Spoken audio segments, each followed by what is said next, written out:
కదా ఇప్పుడన్నా కలిసిండు ఎప్పుడన్నా కలిసినాడే అన్నాడన్నా ఏనాడన్నా నేను ఎమ్మెల్యే ఉన్నప్పటి నుంచి ఇయ్యాలటి వరకు ఇట్లా వస్తే మీ మధ్యలో కూర్చున్నా కానీ ఎప్పుడన్నా ముఖ్యమంత్రి అని ఎప్పుడన్నా మిమ్మల్ని పక్కన పెట్టినా చెప్పండి కదా మీరే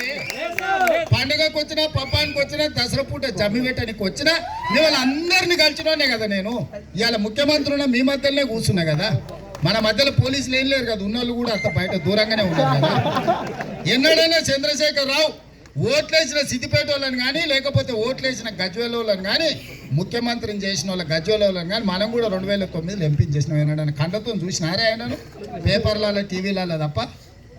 మరి ఆయన పరిస్థితి గట్ల మనం ఇట్లా మేము మీ మధ్యలో ఉంటున్నామని ఆయనకు పగ వీడు అందరితో మంచుకుంటాడు అందరిని పలకరిస్తాడు పేర్లు పెట్టి పిలుస్తాడు ఏం ఆనందం బాగున్నావా ఏం సాయిలు బాగున్నావా అని అందరిని పేర్లు పెట్టి పిలుస్తాడు పలకరిస్తాడు ఈయనకి జ్ఞాపక శక్తి ఎట్లుంటుందో ఇంతమంది పేర్లు ఎట్లా తెలుస్తాయో అలా వాళ్ళ ఆలోచన వాళ్ళ దుఃఖం అంట వాళ్ళ ఆలోచన అంతా వాళ్ళ జ్ఞాపక శక్తి అంతా దొంగ లెక్కల వీధు నాకేముంది నా లెక్క అయినా నా ఆస్తి అయినా మీరే వాళ్ళు ఆస్తులు పాస్తులు సర్వే నెంబర్లు బ్యాంకుల ఖాతాలు దాంట్లో ఉన్న నగదు వాళ్ళకు గుర్తుంటాయి నాకేం గుర్తుంటుందా నా నగదైనా నా ఆస్తి అయినా మీరే సుధాకర్ అయినా మైపాలైనా అక్కడ సదపాలైనా రాజశేఖర్ మీరే కదా లేకపోతే ఇక్కడ సంజీవుడు అయినా ఎవరు మీరే కదా నా ఆస్తి నాకేముంది మీరందరు నాతో ఉన్నారు కాబట్టి నేను ఉన్నా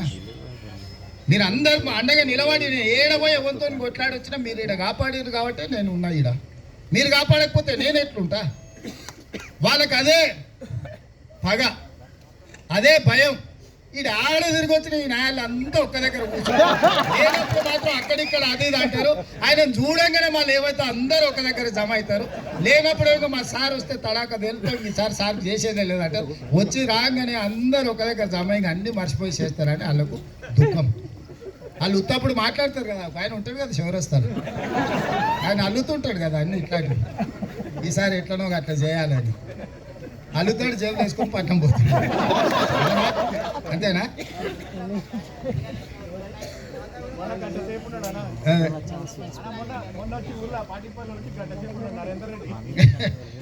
అందుకే అంటున్నా నేను అనేది ఏంటంటే వాళ్ళ బాధ భయం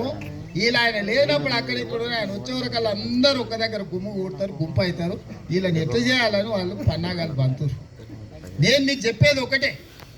మనకు ఒక అవకాశం వచ్చింది 10 ఏళ్ళలో మన నియోజకవర్గాన్ని దేశానికి ఆదర్శంగా తీర్చిదిద్దుకుందాం 10 ఏళ్ళ తర్వాత మళ్ళీ ఏ ఒక్క పని లేకుండా అన్ని పనులు పూర్తి చేసే బాధ్యత నాది ఈ 10 ఏళ్ళు కంచేసి కొడంగల్లు కాపాడుకునే బాధ్యత మీది ఎందుకంటే నాకు వయసు ఉంది ఓపిక ఉంది 10 ఏళ్ళు మన చేతిలో అధికారం ఉంటుంది ఈ 10 ఏళ్ళు ముఖ్యమంత్రి కూర్చి కొడంగల్లోనే ఉంటుంది